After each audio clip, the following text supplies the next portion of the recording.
আমাদের দেশ ভাগ হয়েছিল, দুটো ভাগ হয়েছিল। কি কি? ভারত আর পাকিস্তান। পাকিস্তান থেকে একটা খণ্ড ভাগ হয়ে গেল, যার নাম বাংলাদেশ। এই যে ভারত, পাকিস্তান, বাংলাদেশ তিনটেই কিন্তু একত্রিত হয়ে আমাদের অখণ্ড ভারতবর্ষ ছিল, এখন খণ্ডিত। যেহেতু ভারতবর্ষ খণ্ড হয়ে গেছে, সেহেতু যেই স্থানে এই কীর্তনের প্রচারটা শুরু হয় সেই স্থানটা চলে গেছে বাংলাদেশে।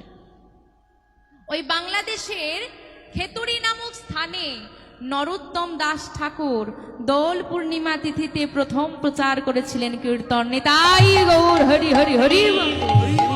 তাহলে কীর্তন হয়ে গেল, বাকি রয়ে গেল সংকীর্তন। সংকীর্তন কাকে বলে? আচ্ছা আগে বলুন দেখি, সংকীর্তনের প্রচারক কে? সুন্দর, গৌর হরি।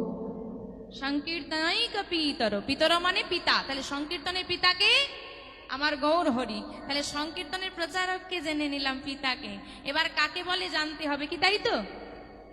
জানবো তো কাকে বলে। আচ্ছা কাকে বলে বলবো না দেখাবো? হ্যাঁ বলবো, দেখবে না? থিওরির থেকে প্র্যাকটিক্যাল ক্লাসটা ভালো হয় না? হাতে কলমে একদম করিয়ে দেখিয়ে দেবে। সংকীর্তন, সংযুক্ত কীর্তন, সকলে সম হয়ে যে নাম গাওয়া,